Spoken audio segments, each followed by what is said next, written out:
Olá, muito boa tarde a você conectado conosco aqui pelo Notícias Agrícolas. Está no ar o nosso boletim de mercado. Depois do feriado de ontem, lá nos Estados Unidos, Chicago voltou a operar e o dia foi negativo para a soja, quedas até importantes, de 15 até quase 19 pontos ali nos principais vencimentos. Vamos entender o que aconteceu com a soja. O nosso convidado hoje é o Rodrigo Trage, lá da Granoeste. Seja bem-vindo, meu caro. Obrigado mais uma vez por nos ajudar a entender um pouquinho essa dinâmica de precificação. E olhando para Chicago, um dia de pressão até um pouco intensa aí para os preços, hein, Rodrigo? O que aconteceu com Chicago? Por que esse mau humor de hoje por lá?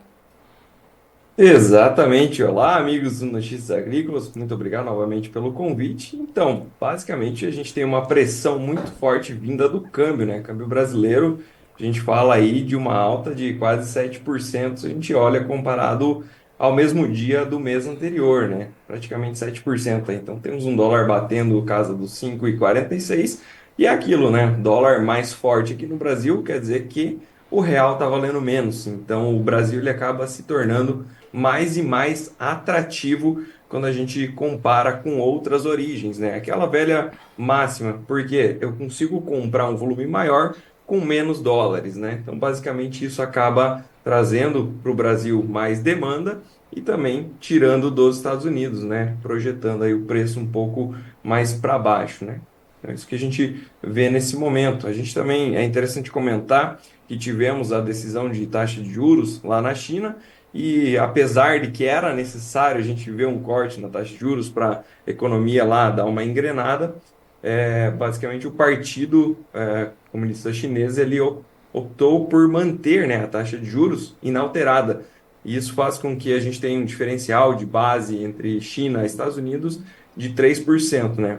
E o que a gente vê é que, a princípio, eles devem aguardar uma sinalização dos Estados Unidos, começar a cortar juros para poder cortar lá também e aí estimular a economia deles, né? Então, essa falta de uma tração econômica na China também acaba impactando nos volumes comprados e na demanda que a gente vê que eles via, pelo menos no passado, né? Que eles eram capazes de trazer aí para o mundo, né? Rodrigo, eu coloco também nessa análise aí a questão da safra americana, que até agora está indo muito bem, né? Isso também não deixa de ser um fator negativo aí para o mercado.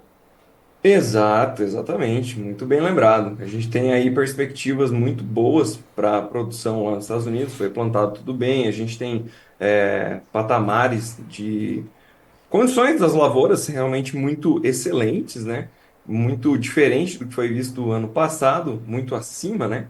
E ano passado já foi uma boa de uma safra, né? Então, a princípio, Estados Unidos vem com tudo aí para ter uma safra recorde de soja. Isso acaba colocando uma pressão em cima dos preços, né? Você veja, a gente tem na semana atual veio com 70%, se eu não estou enganado, de bons e excelentes É isso mesmo. contra 54, se eu não me engano, do ano passado, tá?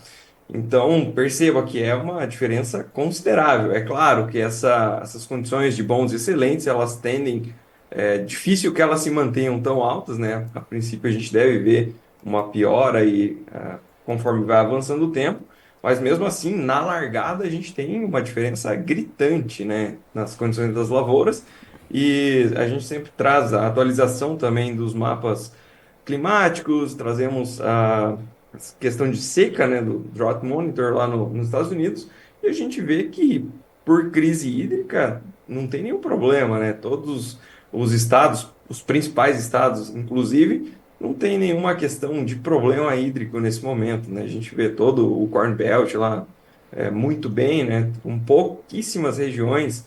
Iowa tem alguma região com um pouquinho mais seca, mas assim, nada demais, né? E lembrando também que o solo deles permite esse acúmulo, né? Como se fosse mais uma esponja, né? Consegue reter bem os nutrientes, bem a umidade, enfim. Então, a princípio, por questões climáticas no momento, é difícil de dizer que Estados Unidos vai ter algum problema, né? E daí como é que o mercado analisa isso, né, Rodrigo? Vendo esse início de safra se projetando e se destacando aí, o mercado acaba avaliando ou começando a desenhar aí uma boa oferta lá nos Estados Unidos, né? E por isso o preço cai. Exato, exatamente. A gente vê até pelo último relatório do USDA que a perspectiva para os estoques finais para a próxima safra, 24, 25, fique aí na casa dos 12 milhões de toneladas, né? Cerca de 3 milhões acima da atual, né? Então acaba que há um excesso de oferta no mercado e empurra os preços para baixo, né? E a gente também tem que comentar a possibilidade do Trump ser eleito. E como ele já disse em alguns discursos, caso eleito, ele tende a voltar com a guerra comercial em cima da China, né? Taxando eles em cerca de 60%. Aí isso nos remete lá ao período de 2018, onde a gente tinha preços da soja abaixo dos dois dígitos, né? E, a princípio, olhando para os gráficos aqui, é basicamente isso que a gente pode acreditar. Ele vem no movimento de tendência de baixa, né? E perdendo agora essa região, não perdeu ainda, né? Mas está muito próximo, dos 11 e 10 ali, que seria uma realização gráfica. Aí o caminho fica realmente aberto para a volta lá, quem sabe na casa dos 9,60 dólares por bushel, uma queda considerável, né? Você acha que o mercado pode buscar esse patamar, Rodrigo? Eu acredito que se a safra se concretizar realmente com uma safra recorde e tivermos aí a eleição do Trump, é bem possível. Muito bem. Bom, Difícil de cravar, né? Dizer com é, certeza vai lá, isso é impossível de dizer, né? Mas com as cartas que estão sendo dadas no momento, é isso que a gente poderia esperar. soja de um dígito, portanto, voltando aí para o radar, então. Muito É. bem. Ô, Rodrigo, para o Brasil, como é que a gente analisa a situação? Eu pergunto porque a queda em Chicago acaba, de alguma forma, sendo compensada pela alta do dólar. Dá para dizer que temos Correto. aí preços se descolando de Chicago no Brasil?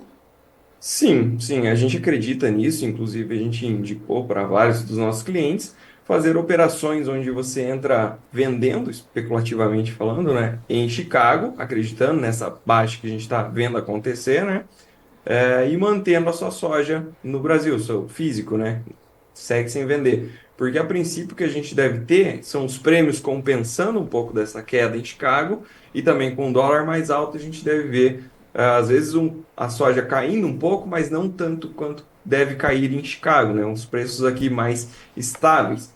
Claro que Chicago ele está na composição do preço, né? Juntamente com os bases e com o dólar, mas a gente tem essa questão aqui no Brasil de atrair mais demanda também nesse momento, né? Por conta dessa questão do dólar.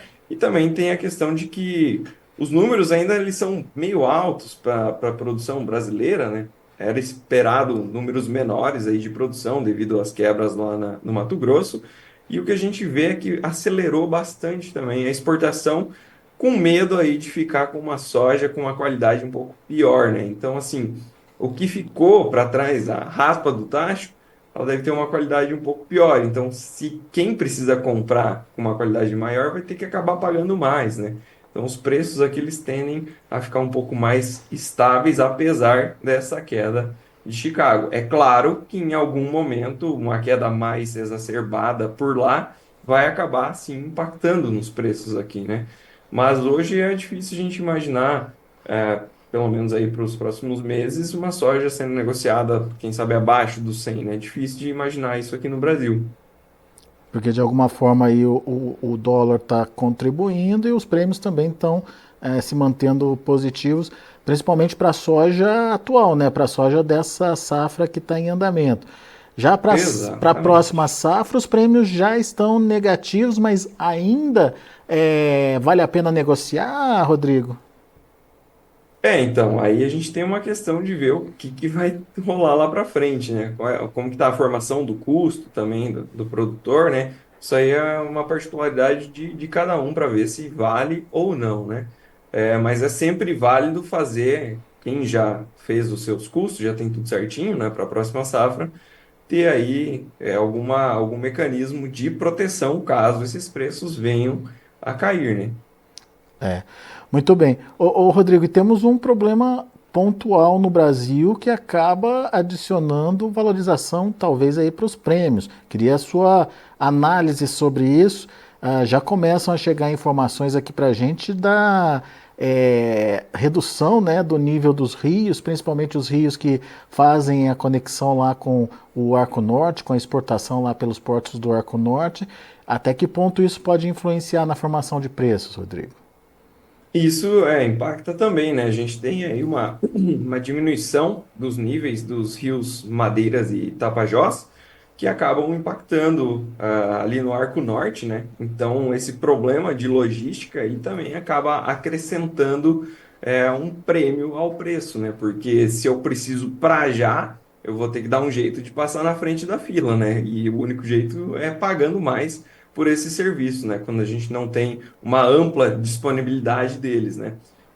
Agora, quando que essa situação ali vai se resolver, vai depender realmente do senhor lá de cima, né? Mandar chuvas aí para nós, para aumentar aí os níveis fluviais desses rios, né? Essa, Porque senão essa, você tem uma diminuição do tamanho das barcaças que conseguem rodar nesses rios, né? Então, acaba tornando mais custoso o processo, né? essa condição está sendo é, proporcionada principalmente pela estiagem já lá na faixa central do Brasil, que já dura bastante tempo, né, Rodrigo? Exatamente, exatamente. A gente vê a seca acompanha aí os monitores de clima, né? E no Brasil é difícil lá para cima vir chuva, né? A gente está aí com praticamente um mês aí sem perspectivas de boas chuvas lá para cima, né? Quando chove aqui no Brasil, chove onde menos precisa, que é no Rio Grande do Sul, né? A gente viu aí na semana passada a expectativa de cerca de 150 milímetros lá para a parte norte do Rio Grande do Sul. E para os próximos 5 dias aí também, né? Com a perspectiva de mais chuvas aqui para o sul e lá para o norte, muito pouco, né? É, é verdade. Enfim, temos aí condições distintas para Chicago e para o Brasil, mas, como o Rodrigo bem lembrou, é preciso fazer conta porque cada um tem uma realidade aí e todo mundo sabe qual que é o ponto de equilíbrio aí, principalmente para se comprometer na hora de comercializar a sua soja. Mas tudo indica que a situação da soja brasileira é um pouco melhor que a situação da soja lá nos Estados Unidos, justamente por conta dessa compensação que a gente vê em função do dólar e dos prêmios ainda positivos aqui no Brasil. Final das contas é isso, né, Rodrigo? Perfeito. Muito bem. Tá aí, conversando hoje com o Rodrigo Trage, lá da Granoeste, trazendo informações sobre o mercado de grãos, em especial o mercado da soja, que teve uma queda considerável, de 15 aí a 18 pontos nos primeiros vencimentos.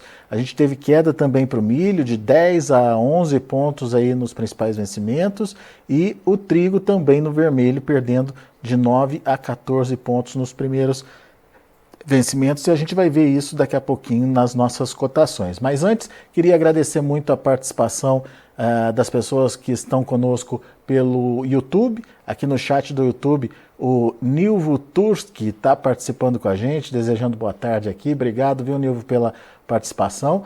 E lembrando que você que está conectado pelo YouTube, não deixe de fazer sua inscrição aqui no YouTube oficial do Notícias Agrícolas, nem deixe de dar o seu joinha e deixar o seu sininho assinalado lá. Afinal de contas, a notificação vai te lembrar sempre que a gente estiver no ar aqui com as nossas informações.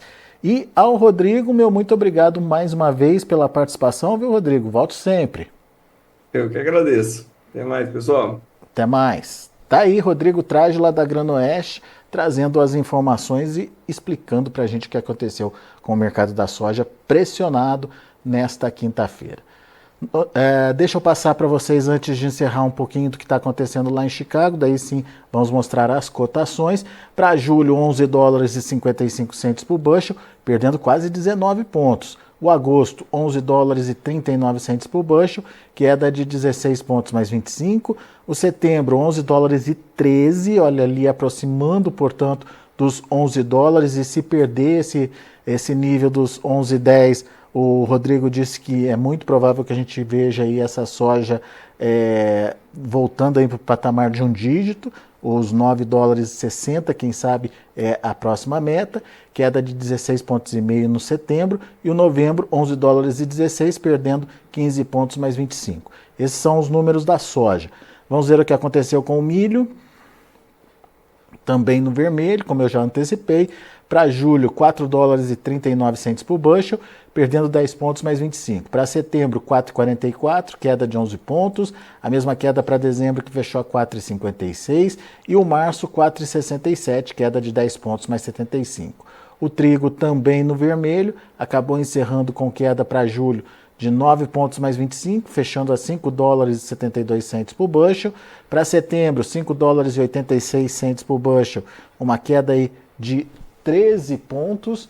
O dezembro, 6 dólares e 9 centes por bushel, recuando 13 pontos e meio. E o março de 2025, 6 dólares e 28 centes por bushel, queda de 14 pontos mais 25. Tá aí então, são os números de fechamento do mercado lá na Bolsa de Chicago. Um abraço também para o Bruno Oliveira, lá de Minas Gerais, participando com a gente aqui no chat do YouTube. Obrigado, Bruno, pela audiência. Notícias agrícolas, informação agro relevante e conectada.